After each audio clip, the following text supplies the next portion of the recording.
Déjeme decirle que el Señor está con nosotros, que cada uno de nosotros estamos viviendo esa vida en el Espíritu y en verdad, cuando estamos a los pies del Maestro, cuando estamos a los pies del que hizo los cielos y la tierra. Qué maravilloso es poder confiar cuando usted y yo estamos esperando una respuesta de parte del Señor.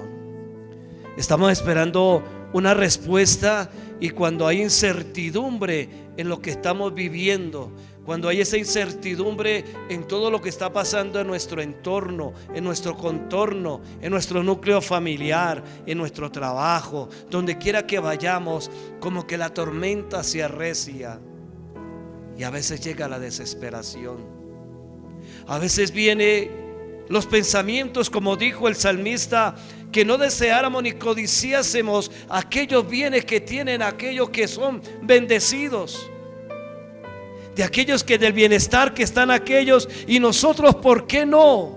¿Por qué nosotros no surgimos? ¿Por qué nosotros no florecemos quizás como aquellos impíos que hacen maldad? Pero como dice la canción, el lugar más alto es estar a los pies del Maestro, es estar escuchando su voz, aunque para nuestra lógica sea absurdo, pero en el pensamiento de Dios es la victoria que nos ha dado.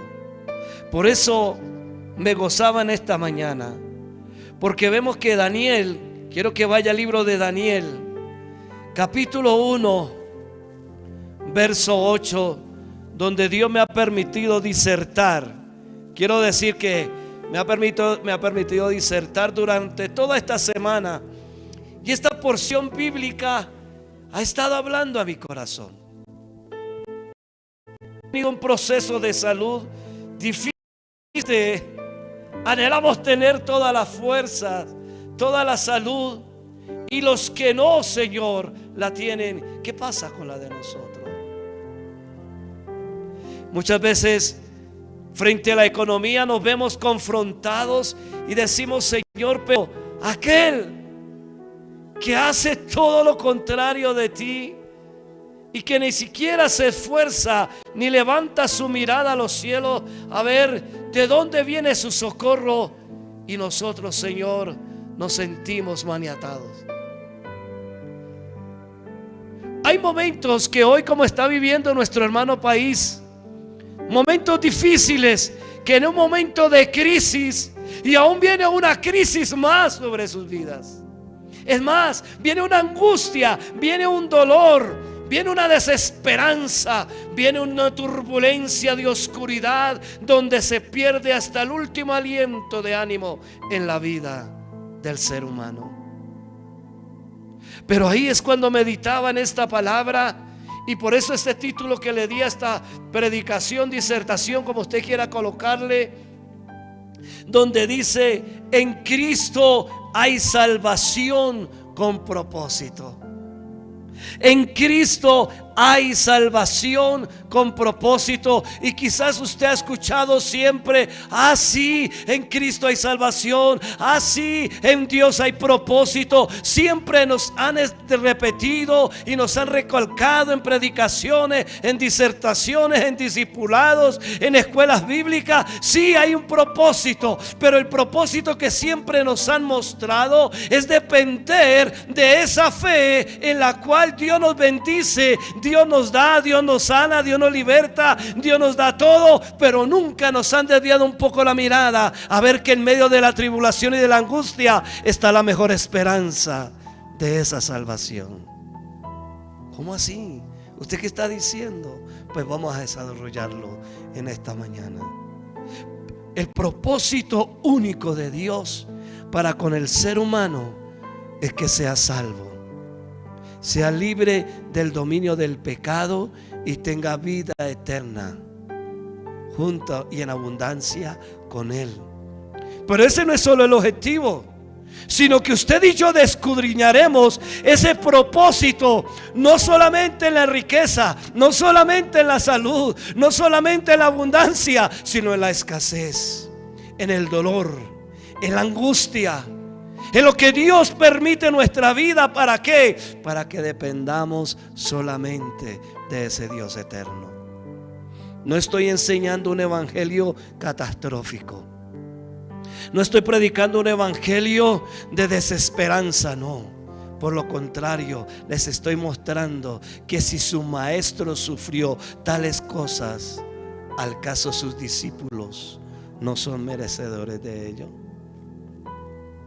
Dice el verso 8 del libro de Daniel: y Daniel propuso en su corazón no contaminarse con la porción de la comida del rey, ni con el vino que él bebía. Pidió por tanto al jefe de los eunucos que no se obligase a contaminarse. Padre, en esta mañana hemos traído fruto de labios delante de tu presencia.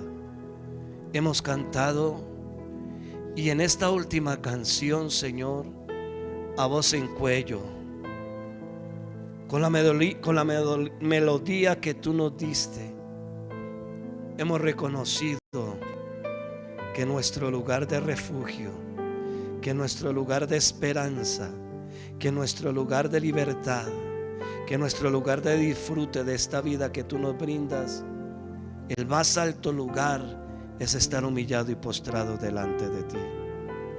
Porque tu palabra nos dice, Señor, que el que se exalta será humillado, pero el que se humilla será exaltado. No para vanagloria, sino que nos exaltarás para estar en la plenitud de tu gloria, de esa vida grande que tú nos has regalado por medio de esa obra redentora en Jesucristo, tu Hijo, tu único Hijo, tu unigénito, el designado, el que se despojó para que hoy podamos tener este privilegio de ser llamados pueblo tuyo, nación santa, hijos, real sacerdocio. Gracias, Jesús. Amén.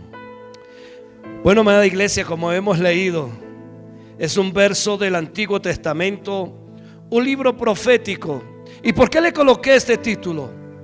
Porque si usted y yo leemos todo el libro de Daniel, nos está mostrando el propósito de lo que Dios va a hacer y tiene planificado para con la raza humana. Nos está confrontando a través de un hombre y a través de jóvenes que propusieron en su corazón no contaminarse con lo que el rey humano le brindaba. Y todo el libro, si usted lo mira en su texto y su contexto, señala al reino eterno del Dios Todopoderoso, a Jesucristo, su Hijo. Por eso se llama el libro profético de la segunda venida de Cristo, que nos muestra junto con Ezequiel, con Isaías, con Jeremías y con Apocalipsis lo que Dios va a hacer en su eternidad con cada uno de los que confían y esperan en Él. Pero hoy no me voy a referir a ese tiempo escatológico. Hoy lo voy a traer y voy a tratar, por la gracia de Dios, bajarlo a nuestra actualidad, a nuestro diario vivir, que también en la exégesis bíblica nos lleva a que usted y yo miremos que podemos tener esa vida con propósito de salvación de Dios en Cristo para con nosotros. Pero para poder entender en esta mañana, tengo que entrarles en una reseña histórica, darle una introducción de por qué tomé este versículo. Y quiero que en esta mañana usted esté atento y deje que el Espíritu Santo te hable. Usted y yo ya hemos cantado a Dios, ya hemos honrado a Dios, pero el objetivo de un culto, de una dominical, de una reunión de los santos, es que Dios nos hable a través de su palabra, que es el fundamento de nuestra vida. Por eso dice, y le voy a empezar con esta reseña o con esta introducción, como usted quiera verle, a cada hermano y amigo que se conecta por las redes sociales, en diferido o en directo, quiero que también preste atención a lo que Dios quiere hablarnos a nosotros. Voy a estar hoy un poco más despacio quizás de lo que siempre predico, de lo que siempre me dirijo a ustedes, pero quiero que no pierda el hilo de lo que Dios quiere hablarnos a nosotros, porque en Cristo hay salvación con propósito para el ser humano. En esta mañana comencé mi apunte diciéndole: quiero comenzar esta exposición bíblica mostrando el texto y el contexto de este pasaje leído. ¿Qué quiere decir? Quiero meterlo en el marco en el cual, porque Dios o el Espíritu Santo le permitió a este siervo de Dios plasmar este versículo, resaltarlo en el verso 8, diciendo que Daniel propuso en su corazón. Miramos que la narración del exilio del pueblo donde se encontraron estos 4 jóvenes, estos jóvenes nobles judíos que tomaron la decisión de no contaminarse con manjares reales externos que contaminaran sus identidades y la fe. Miramos que está hablando de un exilio. Está hablando de un exilio que fue propuesto desde antes de que ellos estuviesen o hubiesen nacido. Un exilio que Dios ya había profetizado. Un juicio que venía sobre una nación por causa de la rebeldía de irse en contra de Dios. Y miramos que este suceso ocurrió en el año 605 antes de Cristo, durante el reinado del rey Joacim, cuando Nabucodonosor, rey de Babilonia, sitió a Jerusalén por primera vez. Fue sitiada Jerusalén.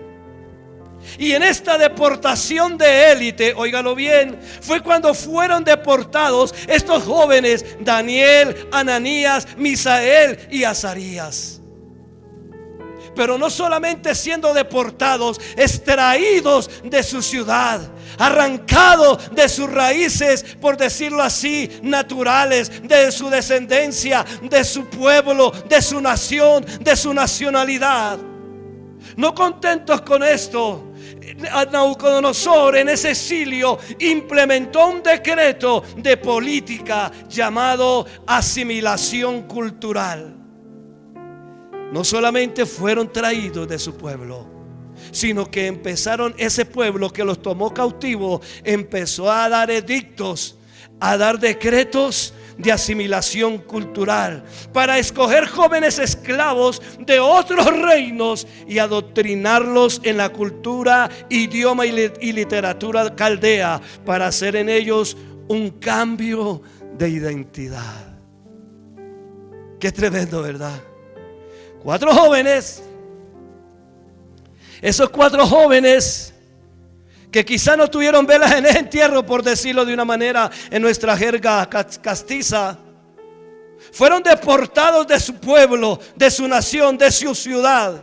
Y no solamente con esa fuerza que fueron traídos, ahora se impusieron leyes nuevas dentro de un gobierno pagano. ¿Para qué? Para cambiar, para transformar su manera de pensar.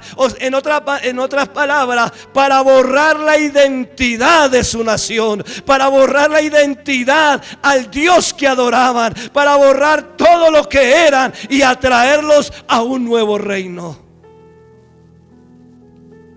Miramos entonces que por eso en ese edicto le cambiaron sus nombres. Les estoy dando la introducción, les estoy dando la historia. Y en ese cambio de su nombre, de Daniel a Beltasar, que significa Baal protege al rey, quisieron darle nombres diferentes que se adecuaran, se adoctrinaran a lo que era su subyugador, a lo que era el que lo esclavizaba. ¿Recuerdan a Israel en el tiempo de Egipto? ¿Recuerdan esa historia? ¿Cómo lo esclavizaron? Y cómo le querían y siempre intentaban cambiarle la fe de ellos. Miramos que Ananías le cambiaron su nombre a Sadrach, que significa siervo de Acú, en referencia al antiguo dios lunar mesopotámico de esa época. Misael, que en su origen su significado es ¿quién es como Dios? Lo cambiaron a Mesac, que significa ¿quién es lo que Aku es? O sea, le estaban diciendo, usted ahora tiene que mostrar lo que Aku es, no de quién es como su Dios. Azarías se lo cambiaron a Abed-nego, que significa siervo de Nebo, quien era la deidad de la sabiduría y la escritura. Le estaban atribuyendo atributos de los dioses paganos a estos 4 jóvenes. 4 jóvenes, óigalo bien, 4 jóvenes que dice la escritura que Dios les dio inteligencia, les dio de su gracia, les dio de su amor. 4 jóvenes de 20 y tantos de años, deduzco.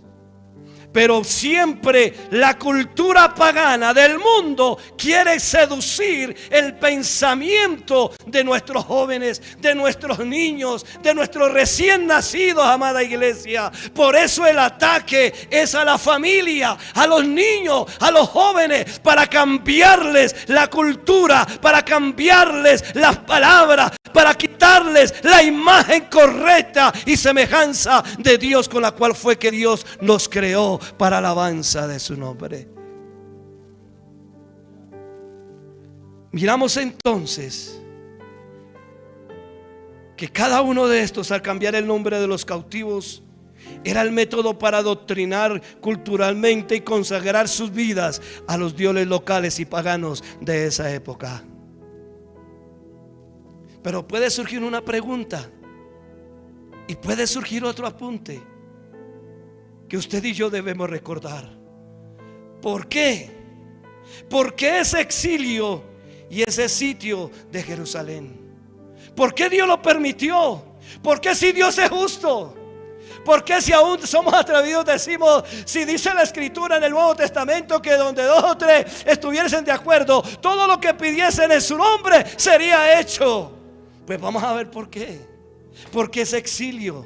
Porque cuando estamos en momentos de dificultad, nosotros no hacemos lo que dice la canción, de postrarnos a Dios y decirle: Señor, tú eres el alto y sublime Dios. Lo que tú estás permitiendo en mi vida, Señor, es con el propósito de que tú, oh Dios, seas conocido por mí y yo dar testimonio de que hay un Dios grande y poderoso que liberta al que confía en él. Lo primero que decimos es: Señor, ¿por qué a mí si yo soy bueno? ¿Por qué a mí, Señor, si yo voy los domingos a culto? ¿Por qué a mí, Señor, si yo ofrendo, doy de lo que debo dar? ¿Por qué a mí si yo no hago cosas malas? Y cuando dice la escritura que no hay ni uno bueno. Continuemos con la historia.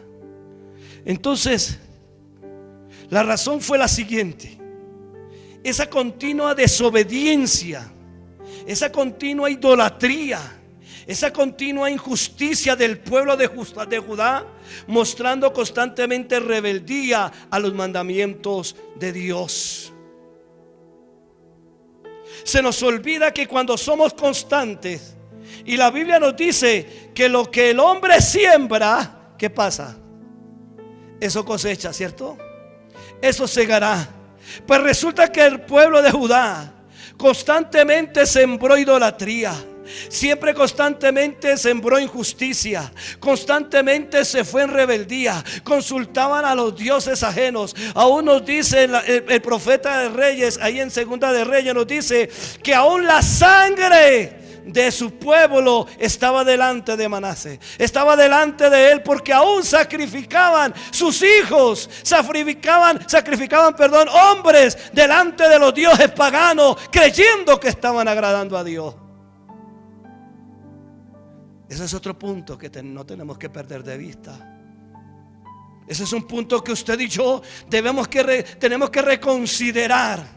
Por eso en las predicaciones, cuando hablo con alguien o predico, digo: tengo que mirar por qué hay ese fruto de esas cosas que me están sucediendo, porque debe haber una acción y por eso hay una consecuencia. Aunque todas las veces no es así, porque Dios nos prueba. Ese es otro tema para ver. Como Daniel y sus 3 compañeros fueron probados en este tiempo. Entonces, ese pueblo junto con sus gobernantes decidieron hacer prácticas abominables de otros pueblos y sus dioses que Dios aborreció. Dios aborrece la maldad. Y cuando digo que Dios aborrece la maldad, no está sacando al hombre de la ecuación, no. Porque ¿quién es el que hace la maldad? El hombre. El ser humano es el que hace maldad. La palabra maldad es una palabra compuesta que es dar mal. Así fue que le dijo Dios a Luzbel cuando le dijo: hasta que se halló en ti maldad. Pero antes era hermoso. Andabas entre las piedras de fuego, de carbunclo. Eres el esplendoroso. Eres el más cercano al altar del Altísimo. Pero hasta que se halló en ti maldad, fue cuando fue desechado y despojado y tirado a tierra. En esto entonces vemos que el pueblo no quiso obedecer a Dios. Se fue tras sus ideologías de género, se fue tras sus ideologías de idolatría, se fue tras sus ideologías de que yo sí puedo hacerlo, yo soy suficiente. Y Dios tuvo que mostrarle al hombre que no era como él pensaba. Por eso fue que Dios le dijo al pueblo de Israel: oye Israel, Jehová Dios uno es, y mis pensamientos no son sus pensamientos, ni sus caminos son mis caminos. Entonces miramos que Dios aborreció.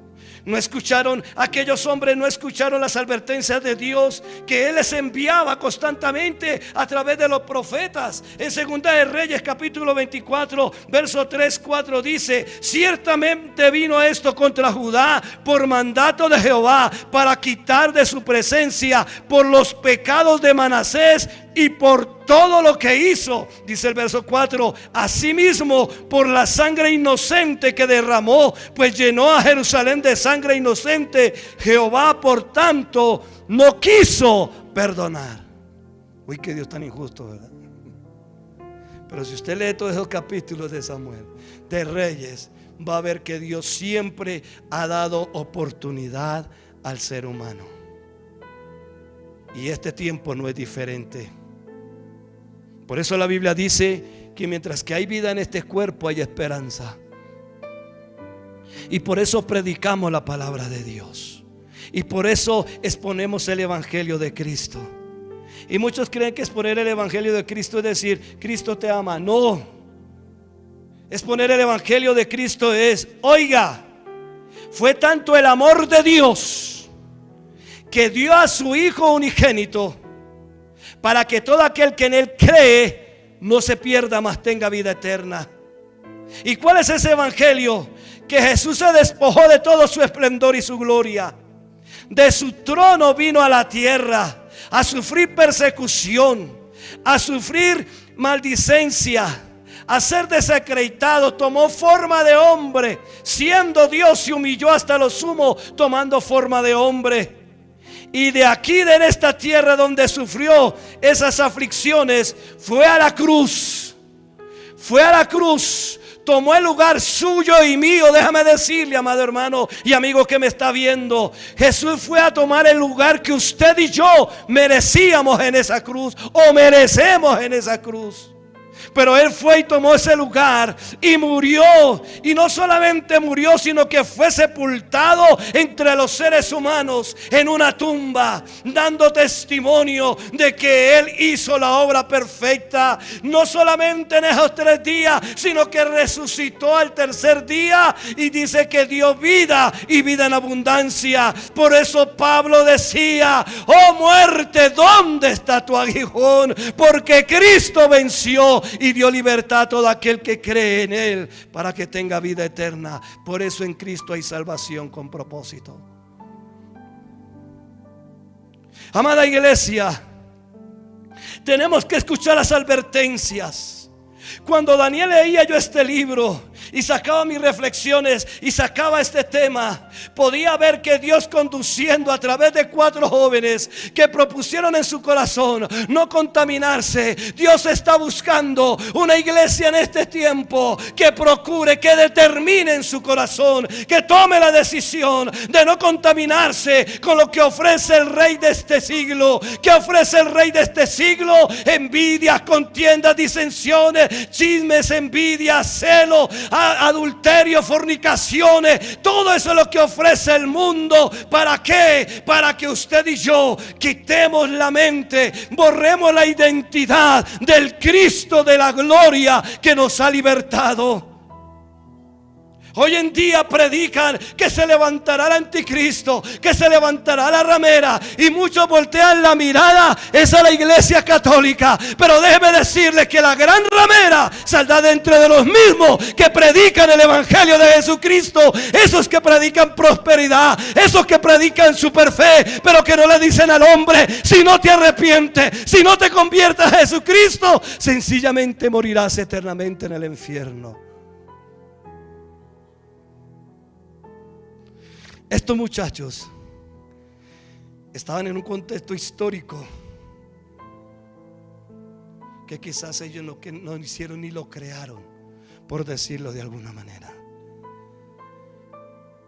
Pero volviendo a nuestro texto base de Daniel 1:8, dice: vemos que estos jóvenes tenían una convicción de quién era su Dios, a pesar de todo lo que estaba ocurriendo en su contorno y en su entorno. Fueron 4 muchachos que nunca perdieron de vista su fe, que conocieron todo lo que hablaron los patriarcas, lo que habló Samuel, lo que hablaba David, como fueron esos hombres de Dios que le creyeron a Dios. Creo que escucharon la narración de un Sansón. Creo que escucharon la narración de un Noé, de 8 que fueron salvos. Creo que escucharon el juicio de Dios de un Sodoma y un Gomorra. Jóvenes que, aunque no tenían este libro escrito, el voz a voz de sus padres, de sus patriarcas, de los verdaderos hombres que permanecieron en la fe en Dios, les hablaban que había un Dios único, que les hablaba como un Moisés, que les contó cómo fue la creación del mundo, cómo fue la creación del ser humano, cuál fue la causa de la ruptura de la comunión íntima con Dios. Estos 4 jóvenes habían escuchado de voz a voz, habían escuchado lo de la ley, habían escuchado lo de Moisés, y ellos, convencidos por la fe en Cristo, por la fe en ese Dios poderoso, le creyeron y tomaron una determinación. ¿Ustedes qué creen? Pregúntese. Siendo deportados, más aparte escuchan los edictos que hace el rey babilónico, y más aparte ellos son escogidos para ser parte de ese séquito real, humano y pecaminoso. Son escogidos. Pero miramos que en el verso dice: y Daniel propuso en su corazón no contaminarse con la porción de la comida del rey. ¿Por qué propuso no contaminarse? ¿Por qué? Porque ellos vieron más allá de lo que sus ojos naturales veían y percibieron, y lo que percibieron fue que en Dios hay salvación con propósito. Y amada iglesia, para usted y hoy nosotros, en Cristo hay salvación con propósito. No podemos olvidar que hay una voluntad divina. Hay una voluntad divina, amada iglesia de Jesucristo. Amado amigo que me ve, hay una voluntad divina, y esa voluntad divina es que todos procedan al arrepentimiento, que nos arrepintamos, que nos convirtamos, que confesemos que Jesucristo es el Señor, que confesemos nuestro pecado y nos apartemos para que la misericordia de Dios venga sobre nuestras vidas.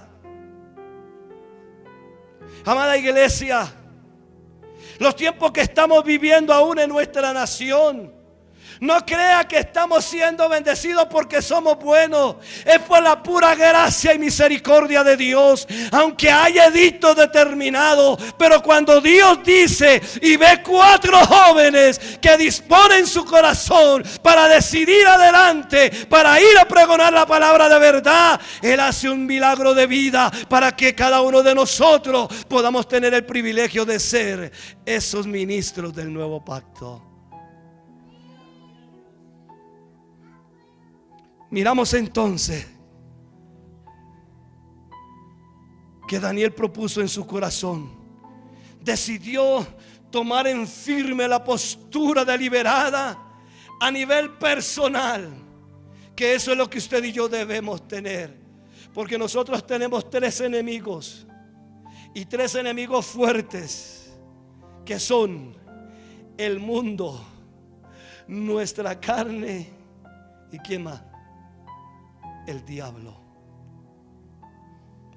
Pero Daniel decidió, propuso tomar una posición personal, luchando contra su mente. ¿Cómo sería Daniel? Dios, pero mira, destruiste a Judá, dijiste que no le ibas a perdonar, y ahora estamos aquí cautivos, Señor, y ahora nos escogieron, dije, para ser parte del reino de Nabucodonosor, y ahora nos quieren dar de la comida del rey, nos quieren dar del vino del rey, y ahora nos quieren adoctrinar en sus leyes, en sus religiones, en todo. Quieren arrancar de nuestra mente, de nuestro corazón, quieren arrancar todo lo que es tuyo, todo lo que hay de ti en nuestra mente. Y ahora viendo esto, Señor, pues yo creo que va a tocar, si tú lo estás permitiendo, va a tocar que yo me asimile a ellos, va a tocar que yo me acerque a ellos para tener unos años más de vida y a ver si de pronto puedo hacer algo más. Contra eso peleaba en su mente Daniel. Imagíneselo, hermano, usted lo van a matar o que le van a cambiar de identidad. ¿Qué es lo que dice? ¿Me rindo o no me rindo? Porque naturalmente sus sentimientos, Dios en su gracia nos puso un sentido de preservación. Por eso es que cuando viene un carro para encima, ustedes que yo nos quitamos, o si no nos quedaríamos ahí. Ahora bajo una amenaza tan inminente, ¿cómo sería esa lucha mental? ¿Qué hago? ¿Qué hago? ¿Qué le digo a mis amigos? ¿Qué hacemos? Quizás los 4 muchachos, ¿qué hacemos? ¿Qué hacemos? Mire, todo el pueblo está cautivo, mataron a todo mundo. Estamos nosotros, son pocos los jóvenes que quedan. Nosotros somos los que tenemos. ¿Qué hacemos? ¿Qué decidimos? ¿Comemos de la comida del rey? ¿Nos sometemos a lo que el rey dice? Tremendo, era una lucha tremenda. Pero Daniel tomó una decisión firme contra su mente y contra sus emociones para mantener su integridad moral y espiritual, rechazando cualquier propuesta externa de práctica ideológica que fuera en contra de los mandamientos de Dios. Eso es una libertad. ¿Cuántas veces Dios nos dice, no robe? Pero es que yo tengo necesidad y me dieron papayitas, pues venga para acá. Y Dios está diciendo, no robe. ¿Cuántas veces Dios nos está diciendo, oiga, no fornique?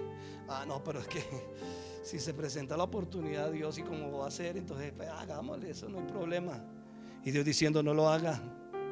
Y cuando Dios dice, Señor, pero como tú eres amor, entonces yo vivo en relaciones ilícitas, Señor. Entonces como tú eres amor y tú me perdonas, y está diciendo, no lo hagas.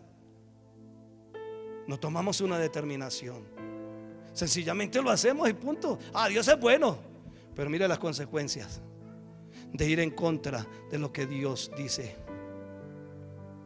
Mire las consecuencias. No, Dios, como Dios es Dios de misericordia, como Dios es Dios de misericordia, mire, no me ha pasado nada y vea, yo estoy viviendo lo más de chévere. Antes como que Dios me está bendiciendo más. Cuidado, porque la bendición no significa que yo esté en santidad con Dios. El bienestar no quiere decir mi situación, mi circunstancia, no quiere decir que yo esté en santidad con Dios. Lo que me hace sentir que estoy en santidad con Dios es cuando estoy de acuerdo a su palabra, cuando estoy alineado con su palabra, cuando le obedezco, cuando entiendo lo que Él me dice y digo, Señor, aquí estoy humillado a tus pies y quiero hacerlo. Entonces Aquí fue cuando Daniel tomó esa determinación y rechazó esas ideas. Por eso hoy en día, hermano, usted ve iglesias, hombres que dicen supuestos, que ni se le deben llamar pastores. Ay, yo tengo mi parejita. Ay, como Dios es amor. Mentira del diablo, hermano. Dios hizo hombre y mujer. Dios estableció leyes y normas para que el ser humano viva. Y yo sé que al escuchar esto, lo primero los que reaccionan son: ay, están atacando el libre desarrollo. ¿Cuál libre desarrollo? ¿Por qué me quieres imponer tu libre desarrollo a mí y no me dejas vivir en libertad, como lo hicieron Daniel y sus 4 muchachos? Pero gracias a Dios por esos hombres que todavía hay entendidos en este tiempo.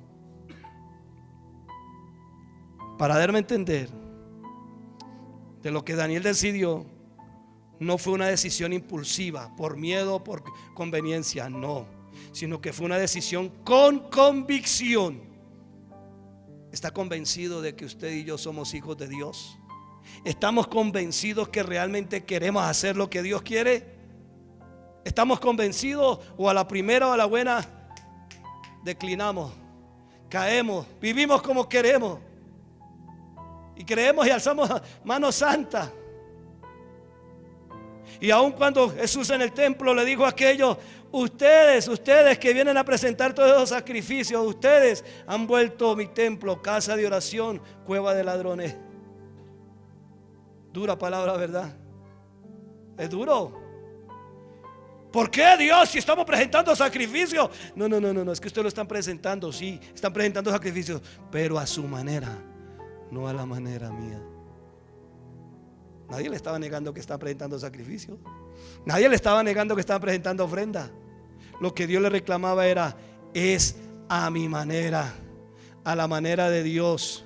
Todo es a la manera de Dios. Por eso fue que Daniel determinó en su corazón, contra sus sentimientos, contra sus emociones, y convencido que tenía una profunda confianza de quién era su Dios, y él tenía un propósito de salvación para su vida y los que lo rodearon, e incluso para los caldeos. ¿Sabe usted? A veces nosotros no entendemos de que nuestras acciones, nuestras convicciones afectan a otros, ¿sabe? Cuando Daniel y los 4 muchachos decidieron no contaminarse, trajeron salvación aún para los mismos sabios y caldeos que habían en esa época. Usted me dice: ay, ¿por qué? Le voy a decir por qué. Dice el verso 9 del capítulo 1: y puso Dios a Daniel en gracia y en buena voluntad con el jefe de los eunucos. ¿Por qué lo puso en buena gracia y voluntad? Porque determinó no contaminarse. Porque tomó la decisión con convicción. Y le dijo Daniel, y dijo el jefe de los eunucos a Daniel: ¿por qué le dijo? Dijo el verso 10: y dijo el jefe de los eunucos a Daniel: temo a mi señor el rey, que señaló vuestra comida y vuestra bebida, pues luego que él vea vuestros rostros más pálidos que los de los muchachos, que son semejantes a vosotros, condenaréis para con el rey mi cabeza. Tremendo, ¿no? Pero Dios le dio gracia.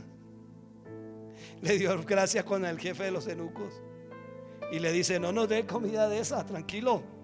Y en el verso 11 dice: entonces dijo Daniel a Melzar, que estaba puesto por el jefe de los eunucos sobre Daniel, Ananías, Misael y Azarías: te ruego, oígalo bien, no dijo Daniel: yo soy hijo de Dios, entonces como yo soy el ungido de Dios, tienes que hacer esto. Dice: te ruego, mostró humildad, sencillez, como hoy en día mucho apóstol, mucho profeta, muchas cosas, y no hay nada de sencillez en el corazón del hombre. Entonces dijo Daniel a Belsasar, que estaba puesto, le dijo: te ruego que haga la prueba con tus siervos por 10 días y nos den legumbres a comer y agua a beber. Tremendo, ¿verdad? Y yo me detenía en este versículo: pero Dios, ¿cómo es que Daniel dice que les dé por 10 días legumbres y agua de beber? ¿Cómo así? Si ustedes miran lo teológico de ese versículo, cuando Dios hizo la tierra y todo lo que había, no se comía animal sacrificado, no se comía nada sino legumbres y agua. Y en eso era lo que había: la vitamina, carbohidratos, proteínas, etcétera, etcétera, minerales. En esa comida, o sea, en lo perfecto de Dios. Daniel volvió a lo perfecto de Dios porque tenía la convicción de que Dios era perfecto y era el único Dios que podía salvar sus vidas. Por eso fue que determinó no contaminarse. Eso lo dejo para que lo estudien en su casa. Y le sigue diciendo Daniel en el verso 13: compara luego nuestros rostros con los rostros de los muchachos que comen de la ración de la comida del rey, y haz después con tus siervos según veas. Ahora le dijo: haz con tus siervos. Hermano, la iglesia está aquí es para servir. Así como Cristo no vino a ser servido sino para servir, usted y yo debemos tener ese corazón y esa convicción de que estamos es para servir, no para ser servidos. Y si estoy para servir, entonces yo estoy para servir a Dios como Él quiere, no como yo quiera. Debe haber esa convicción, porque aún en nuestros pensamientos a veces nos ponemos de acuerdo. ¿Que eso qué tiene de malo? Mujer con mujer, hombre con hombre. O ¿qué tiene de malo que robe o que se haya ido con... ¿Qué tiene de malo? A veces somos así de sueltos en nuestras palabras. Eso no tiene nada malo. Estamos en un tiempo moderno. Pues mentira del diablo. Porque lo perfecto es lo que tiene que prevalecer, tiene que permanecer, tiene que estar ahí, tiene que estar ahí. Pero muchas veces nosotros somos muy sueltos y nos ponemos de acuerdo con lo del mundo, con lo que el diablo ofrece. Y por eso decimos: no, yo sí soy cristiano porque voy a la iglesia, canto los cantos, salgo, cierro y tal, luego y me voy en 8 días. No, eso no es ser cristiano. Eso no es tener convicción. Tener convicción que practico lo que escucho y lo que predico. O si no, apaguemos y vámonos. Porque eso no es así. Más en estos tiempos, amada iglesia. En estos tiempos, cuando Dios me ha permitido en este receso, yo le decía: Señor, esta enfermedad me tiene aquí, Señor, estaba a punto de desmayarme. Le decía a mi esposa: yo no voy al médico porque eso es seguritico que me van a entubar. Y me decía: usted sí es exagerado. Mi hijo me decía: usted sabe, pero es que nadie sabía lo que yo estaba sintiendo en mi cuerpo. Nadie lo sabía, solo mi esposa que estaba ahí y veía cómo era mi reacción. Pero decía: Señor, no me moveré. ¿Qué me quieres enseñar? Señor, si me quieres llevar, estaré contigo. Perdóname lo que no haya hecho, perdóname lo que tengo que hacer, perdóname y muéstrame qué debo hacer. Y esto es lo que tengo que hacer: predicar que si usted y yo no estamos determinados a vivir para Dios, vamos a perdernos en el infierno. No vamos a hacer la obra de Dios. Seremos uno más que calentamos sillas, seremos uno más que vemos programas por YouTube, por Facebook. Lo que Dios quiere son esos adoradores en espíritu y en verdad. Pero en verdad, no de palabra, no de aquí para afuera, sino de corazón, de convicción de que Dios quiere que vivamos su verdad. Por eso fue que Daniel fue atrevido, porque Dios mismo puso la gracia. Él produce el querer como el hacer.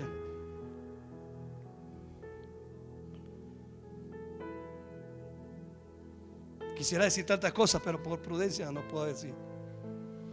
Gracias, Espíritu Santo. Por eso Daniel dijo: compara luego nuestros rostros con los rostros de los muchachos que comen de la ración. Y dice que como Dios puso esa gracia, hermano, lo que quiero dar a entender en esta mañana, en su vida, en mi vida, la vida que esté viviendo, la circunstancia que usted esté viviendo, si está determinado a agradar a Dios, no importa lo que pase, no importa que se abra la tierra, que usted sienta que se está consumiendo, no importa que el mundo se vino encima, no importa lo que sea, pero si usted está convencido para agradar a Dios, déjame decirle que Dios le da la gracia, Dios le da el poder, Dios le da la autoridad, Dios le da la unción. Dios está ahí, no te deja solo, no nos deja solos. Dios está ahí. Cree, cree, cree.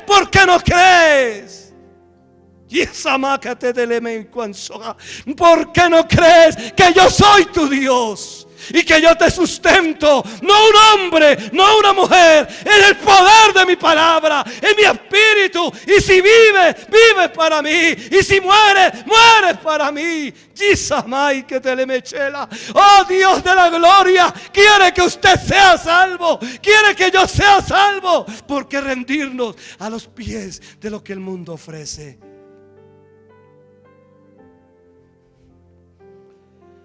Dice que Aspenaz consintió con ellos este negocio. Cuando usted y yo negociamos, determinados en que Dios es el Todopoderoso, vemos la victoria. Vemos la victoria. Vemos la victoria. Pero hoy en día solamente hay ambición de poder. Hoy en día solo hay ambición de tener esclavos. Hoy en día solamente hay ambición de altivez, de orgullo, de brillar yo, de ser yo. Y el resto no interesa nada cuando nuestras acciones afectan nuestro entorno.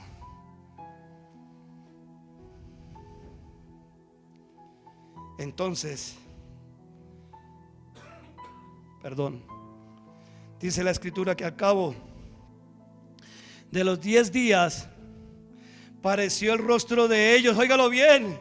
Cuando usted y yo nos soltamos y determinamos servir al Señor, mire lo que pasa. El verso 15. Y al cabo de los 10 días pareció el rostro de ellos mejor y más robusto que el de los otros muchachos que comían de la porción de la comida del rey. ¿Es bueno negociar con Dios? Es un decir. No, es bueno obedecer a Dios. Es bueno humillarnos ante Dios.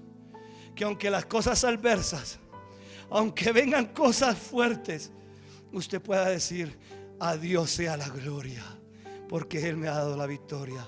¿Recuerdan la parábola de aquellos pescadores? Cuando Pedro y aquellos apóstoles pescando toda la noche, hombres expertos en las artes de la pesca, en los tiempos, en los movimientos del agua, duraron toda la noche tirando las redes y no pescaron nada. Pero cuando vinieron a la orilla, el maestro les dice: tira la red.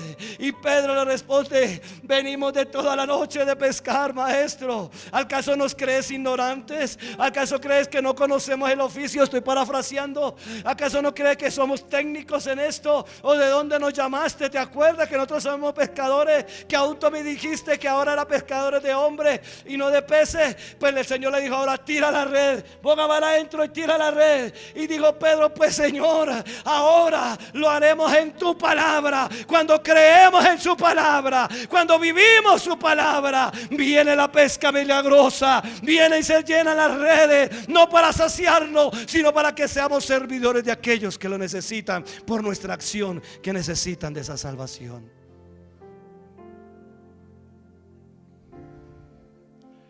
El objetivo de ser una iglesia no es llenar un lugar o sentarme en una silla, solamente a escuchar, a recibir y a engordarme como la barriga del pastor. No, sencillamente es que tengo que ir a distribuir, a ser ese dispensador, a saciar, a ser esa luz, a ser esa sal de la tierra. Esa es la manera de crecer una iglesia, no solamente de recibir, estarme quietito y ahí ya todo chévere. No, eso fue lo que, esa acción fue la que determinó y salvó a caldeos, a magos, astrólogos, aún de aquellos paganos. Qué tremendo, ¿verdad? Dice el verso 15: y al cabo de los 10 días, ha pasado el tiempo, y al cabo de los 10 días, dice que su rostro era más robusto. ¿Y sabe qué dice el verso 17? Por eso esa canción me estaba calando ahí, esa última que cantamos. ¿Sabe qué pasó con este verso 17? Dice: a estos 4 muchachos Dios les dio ¿qué? ¿Qué más le dio? Inteligencia. ¿En qué? En todas las letras y ciencias. Oiga, y luego no era que los iban a adoctrinar para las ciencias y las letras, pero Dios dice ahí: les dio más sabiduría sobre todas las ciencias. sobre toda la letra. Quiere decir sobre todo conocimiento y sobre todo alfanumérico que hubiese sobre la faz del mundo. Dios le dio más sabiduría a esos muchachos. ¿Acaso nuestro Dios es escaso, amada iglesia, para tener miedo hoy en día de predicar y vivir la palabra de Dios? ¿Acaso no podemos tomar la determinación de decirle no al pecado? Por lo menos no al pecado que quiere y ataca mi propia vida personal. No somos capaces de decirle hasta aquí llegaste, porque Dios es mi Dios. Ahora tu rumbo y mi rumbo es al cielo. ¿Quieres estar conmigo en el cielo? Conviértete, arrepiéntete, de frutos de digno arrepentimiento y caminemos juntos a la manera de Dios. ¿Sí o no? Así de sencillo. Decimos nosotros, más claro no canta un gallo, aunque estoy hablando difónico y no soy gallo.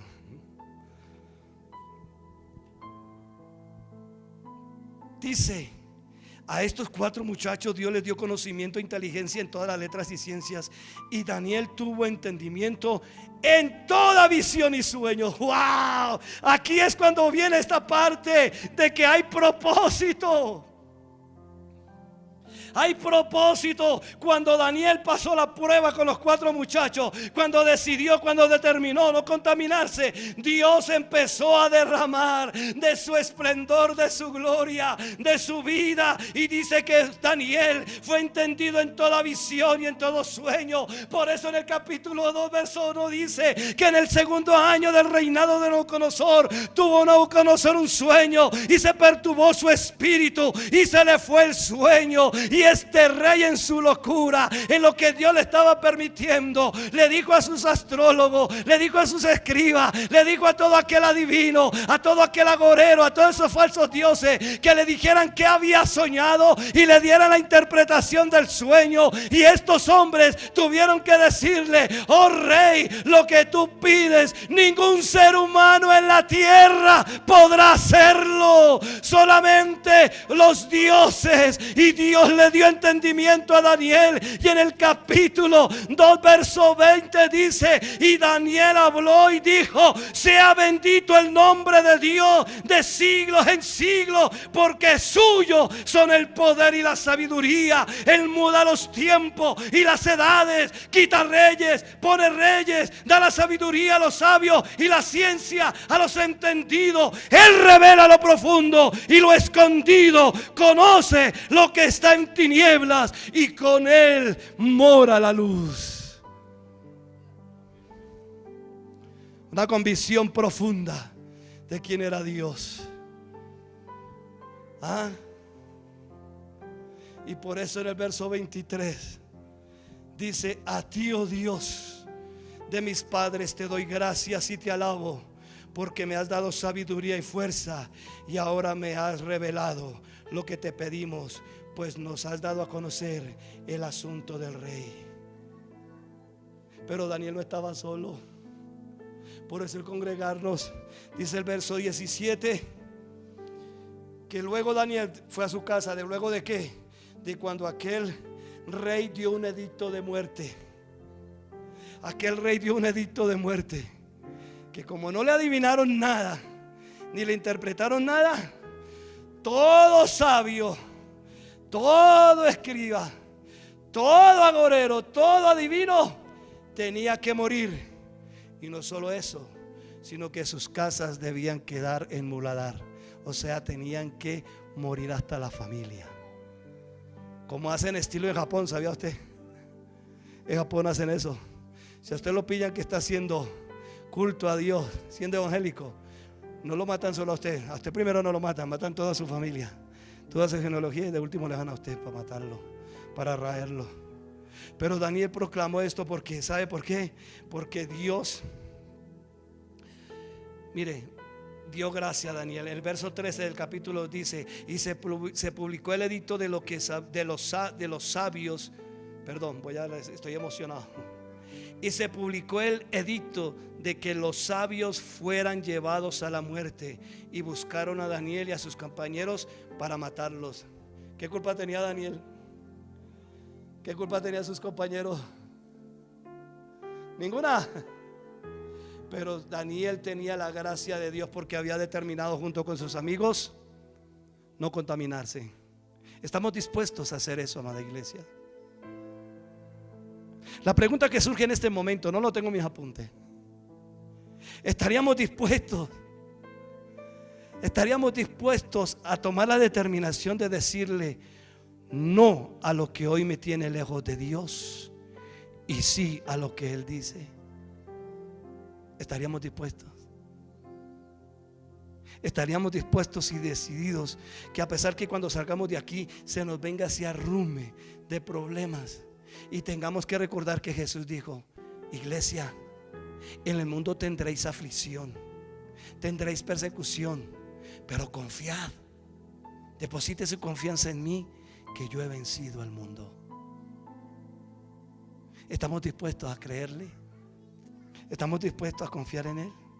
Entonces dice que después de ese edicto, otra vez Daniel, dice en el verso 14: entonces Daniel habló sabia y prudentemente a Hiroc. ¿Quién era Hiroc? El capitán de los ejércitos del rey de Babilonia, capitán de la guardia del rey que había salido para matar a los sabios de Babilonia. ¿Somos prudentes? Si somos prudentes. No somos prudentes. Yo soy muy imprudente. Por eso mi esposa me pelea cada rato. Soy muy imprudente. No somos prudentes. No somos prudentes. Y no somos prudentes con lo que Dios nos ha depositado a nosotros, que es lo más importante. No somos prudentes con lo que Dios ha puesto. Es tan delicado lo que Dios, no delicado, tan precioso lo que Dios ha depositado en la vida suya, amada iglesia, amado predicador, amado líder, colaborador. Es tan precioso que a veces tenemos en poco aún el servicio dentro de la obra del Señor. Es tan maravilloso lo que Dios nos ha puesto en nuestras manos, en nuestra vida, que ha puesto de su espíritu en nosotros. Iglesia, cuando usted y yo nos hemos arrepentido genuinamente, usted ya ha sido sellado por el Espíritu Santo de Dios. Usted ya pertenece al Rey de Reyes. Es tan precioso y ese privilegio que tenemos que ser prudentes como vivimos nuestra vida cristiana evangélica, apostólica colombiana. Tenemos que ser prudentes, porque nuestras acciones pueden afectar y afectan nuestro entorno, nuestro contorno. Tenemos que ser prudentes. ¿Cómo es que vivo? ¿Cómo es que digo que yo soy cristiano evangélico y estoy dando un testimonio diferente a lo que Dios está diciendo que debemos dar? Dios no está de acuerdo con eso. Pero mira, aquí estoy chévere. Por pura misericordia no ha sido consumido. ¿Qué tal? Donde Dios permitiera en este tiempo, el tiempo de Ananías y Zafira, el tiempo de Pedro, que algún varón de Dios le diga: por cuanto has mentido al Espíritu de Dios, no al hombre, sino al Espíritu Santo, caes y te sacan por esa puerta. A veces creemos que por mentirle al líder, al pastor, eso no, yo vivo. Pero es que nos está mintiendo a nosotros, es al Espíritu de Dios. Predicadores que se aferran y aún no saben ni amar a su hermano. Ayer tuve una experiencia que me dolió muchísimo, muchísimo. Y dije: Señor, tengo que seguir siendo sano. Ser sano, que después de una persona que se botaba y lo besuqueaba, lo saludaba y pasivamente le dice: hola. Y digo: wow, santo, wow. Entonces dije: Señor, perdóname, porque soy yo el que tengo el problema. Me dolió, soy hombre, soy humano, no tengo por qué esconderlo. Y tuve que ir a mi oficina y: Señor, perdóname. Reconozco que necesito que tú llenes más esos vacíos y esas heridas que creo que están sanas, pero no están sanas. Tenemos que reconocerlo. Dios quiere que nos pongamos, que tomemos esas determinaciones. Que tomemos determinaciones, que si tengo que decirle esto, no, pues no. Pero como Dios no me ha dicho nada, y como Dios hay, y yo voy como chéveroni, pues ojo, porque Dios al que ama, ¿cómo es que? ¿Y qué más pasa? No solamente disciplina, reprende y azota. Y Dios amaba y amó a ese pueblo de Israel, y por eso lo disciplinó, lo reprendió y lo azotó, ¿sí o no? Y por la gracia de Dios, 4 jóvenes que le creían a Dios, Y por la gracia de Dios hay una iglesia que le cree a Cristo ahora. Entonces, hermano, obedezcámosle a Dios. Pero Daniel no se quedó solo allí, sino que dice, ya terminó con esto. Dice el verso 17, Daniel no se creyó el super espiritual, sino dice, y luego se fue Daniel a su casa e hizo saber lo que había a Ananías, Misael y Azarías, sus compañeros, para que pidiesen misericordia del Dios del cielo sobre este misterio, a fin de que Daniel y sus compañeros no pereciesen con los otros sabios de Babilonia. No fueron egoístas, dijeron, no, ay, para que no nos muramos nosotros, no, sino para que ninguno de nosotros los sabios perezcamos. Amada iglesia, nosotros debemos priorizar las ordenanzas de Dios en nuestra vida. Recuerdo una predicación que dio mi hijo aquí. Tenemos a Dios en primer lugar. Y me cala, esa me cala. Nosotros debemos priorizar las ordenanzas de Dios sobre las presiones sociales que vivamos. Incluso aunque nos exilien y aunque estemos rodeados de una cultura que quieran imponernos, nosotros debemos tener la firmeza de no negociar nuestra identidad, con la cual fuimos nacidos de nuevo en Jesucristo por medio de la fe en Cristo y su obra redentora, hecha por causa de su amor incondicional para tener vida y vida en abundancia. ¿Por qué negociarla? Es la pregunta. ¿Por qué negociar las ordenanzas de Dios? Si eso es lo que nos da el fundamento de vida, si eso es lo que nos va a tener frente al trono de la gracia, si eso es lo que nos va a llevar a disfrutar del cielo nuevo y de la tierra nueva, si eso es lo que nos va a llevar a disfrutar donde no hay lloro, donde no hay crujir de dientes. Escuchaba esta mañana un predicador, dijo, qué tristeza. Aunque la Biblia no nos dice qué va a suceder en el infierno, dice que va a haber lloro y crujir de dientes.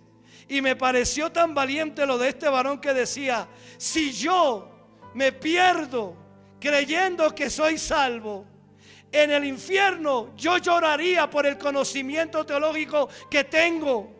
Pero lo más terrible es cuando hay crujir de dientes, porque en el infierno hay hombres implacables y reclamando, diciendo, yo no me merezco esto, yo no debo estar aquí, yo no quiero estar aquí, porque usted es el injusto. Cuando Dios nos da la esperanza en este tiempo. Yo sé que es un mensaje fuerte, amada iglesia, pero prefiero en esta mañana instarlos a que determinemos a vivir una vida de santidad, a que llevemos una vida conforme a la vida escritural, y no una vida mediocre, y no una vida simple, basado en esperanzas, en espejismos que no sacian nada. Por eso no hay más lugar alto que estar a los pies de Cristo. No hay mejor refugio. Como dijo el salmista, el que habita al abrigo del Altísimo morará bajo la sombra del Omnipotente. Pero no para tener el Salmo 91 abierto en un atril en la casa, sino para vivirlo. Morar quiere decir tener esa intimación, esa comunión. Esta palabra bíblica debe basarse hoy en día en nosotros en una constante integridad con la decisión que tuvo Daniel, siendo así fundamental en nuestra vida. Por eso el consejo cierro con esto. En nuestra intimación debe haber la enseñanza que nos dio Jesús en el Nuevo Testamento, que nos explica que lo verdaderamente contamina al ser humano no son los alimentos, sino lo que sale del corazón humano. ¿Qué está saliendo de mi corazón? ¿Envidias? Vaya a Gálatas capítulo 5. Frutos de la carne y frutos del Espíritu, para no enumerarlos en esta mañana. Lo que contamina es lo que sale del corazón: enojo, contienda, envidia, adulterios, fornicaciones, maldicencia, altivez. Pues tenemos que tener ese pensamiento doblegado, ese orgullo doblegado a la Escritura, ya que la Escritura dice: lámpara es a mis pies tu palabra y lumbrera a mi camino, mostrándonos Dios que Dios es la salvación en Jesucristo, y su Espíritu quien inspiró la Biblia para ser nuestro manual de vida, para un disfrute en nuestro peregrinar en esta tierra y ser lumbreras que guíen a otros a ver el camino de la vida eterna. ¿Qué tal si nos proponemos en esta mañana, de aquí en adelante, hacer esos ministros restauradores, dispensadores de esa gracia de vida? Decidamos qué queremos ser, si luz o tinieblas. ¿Qué determina ser, amada iglesia? ¿Qué determina usted, querido amigo y hermano que me ve por las redes sociales? ¿Qué determina ser? ¿Qué quiere determinar? ¿Seguir al Señor o perderse por la eternidad? Déjeme decirle, amigo que me escucha, si pasas o te conectas a esta hora, Jesucristo es el camino, la verdad y la vida. Dios no tiene comunión con las tinieblas, y por eso la luz de esperanza es por medio de la fe en Jesucristo, en esta palabra de verdad. Jesucristo dijo: yo soy ese camino, yo soy esa verdad y yo soy esa vida, y nadie viene al Padre si no es por mí. Cree en Jesucristo, recíbelo, no acéptalo. Aceptar es como querer aceptar que me den a mí esta Biblia en la mano. No, recíbelo, recíbelo en tu corazón.